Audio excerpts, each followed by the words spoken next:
Well, let's kick off this maths lesson by speaking to Timandra Harkness, a writer and fellow at the Royal Statistical Society. So, Timandra, is it all just a numbers game? Can you kind of explain to the general public, really, how modelling works? Well, I think the point about modelling is you use modelling when you don't have all the information about what's actually happening now, either because you want to look into the future or just because you don't really have all the information you need. So you make certain assumptions and you go, well, we have an idea how the maths of an epidemic generally works, so let's put some assumptions into that and see what results we get out.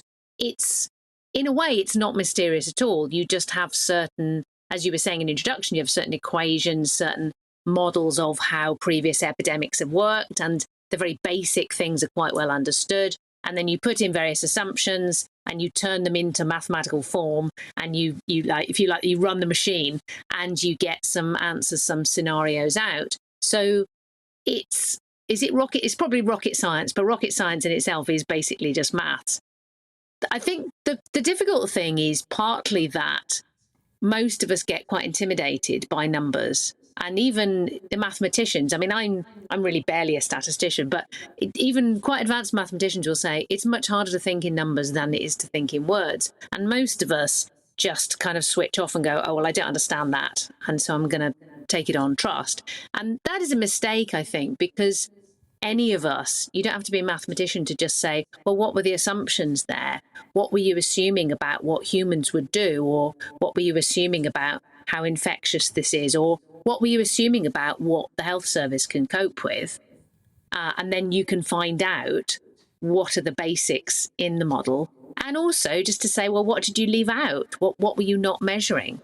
I mean, for example, as you said, it's very difficult to mathematically model the impact on society of separating people from each other for months and months and months. I mean, you can say, oh, mental health, and it does have an individual impact, but the kind of the impact on the fabric of society of people not relating to each other in person is really hard to measure and really hard to include in any model. When it comes to this modelling, there's been criticism lately, especially around Omicron, that perhaps SAGE are modelling for the worst case scenario and that the modelling is too pessimistic, and so it's therefore going to generate a suggestion of government policy that is on the stricter end of the spectrum. Is that something you would agree with? I think there is a long-standing problem of using data and evidence in policy. And, politicians like to talk about evidence-based policy, but if you talk to some of the people who are asked to bring the evidence, they'll often say, yeah, well, this was policy-based evidence because the politicians had already decided what they wanted to do. And then they would come and try and commission research that would back up what they wanted to do. And I should say, I think most scientists and statisticians and modelers who have a sense of professionalism and responsibility will say, well, I don't want to do that. But if somebody says we're going to fund you to look into this thing, and then they'll only use the results if the results come out the way that is useful to them, there's not really a whole lot you can do. I think with the worst case scenario thing, it's quite interesting. The Graham Medley and some of the other SPI-M, the modelling people, had a kind of right to reply to The Spectator and gave their point of view. And they said, well, look, we are asked to model a whole range of possible scenarios. We're asked to model with different assumptions, like either, oh, Omicron's going to be mild and not spread that much, or Omicron will spread really fast and also be really bad. And so we'll model a range of things and we'll give them all to the politicians, and it's the politicians who make the decisions. But I think one of the problems is that we, the public, don't generally get to see the full range of scenarios.